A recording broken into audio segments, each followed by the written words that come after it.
ফাগুনের এক সকালে ভক্তদের কাঁদিয়ে বিদায় নেন ঢাকাই চলচ্চিত্রের একসময়ের সুপারস্টার নায়ক সৈয়দ মোহাম্মদ আসলাম তালুকদার মান্না। রূপালী পর্দায় যিনি নায়ক মান্না হিসেবে জয় করেছিলেন কোটি বাঙালির হৃদয়। সাধারণ মানুষের অধিকার আদায়ের সংলাপে এবং অনবদ্য অভিনয়ে তিনি আজও জীবিত আছেন কোটি ভক্তের অন্তরে। 2008 সালের 17 ফেব্রুয়ারি হৃদরোগে আক্রান্ত হয়ে পৃথিবীর মায়া ত্যাগ করেন ক্ষণজন্মা এই নায়ক।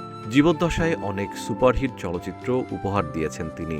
মৃত্যুর পরও ঢাকাই চলচ্চিত্রের এই নায়কের জনপ্রিয়তা একটুও কমেনি। দিনটি স্মরণে মান্না ফাউন্ডেশনের পক্ষ থেকে কোরআন খতম ও মিলাদ মাহফিলের আয়োজন করা হয়েছে। মরহুমের সহধর্মিণী শেলি মান্না দেশবাসীর কাছে তার আত্মার মাগফিরাত কামনায় দোয়া চেয়েছেন।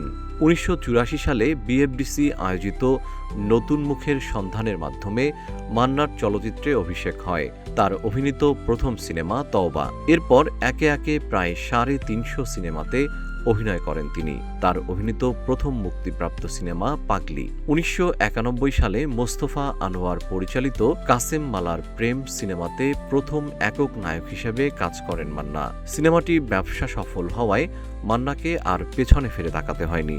এরপর একে একে দাঙ্গা, ত্রাস, অন্ধপ্রেম, প্রেম দিওয়ানা, ডিস্কো ড্যান্সার, দেশদ্রোহী, কে আমার বাবা, আম্মা জান, লাল বাদশার মতো সুপারহিট সিনেমাতে কাজ করেন মান্না। মান্না তার কাজের মাধ্যমে লাখো ভক্তের হৃদয়ে বেঁচে থাকবেন যুগ যুগ ধরে।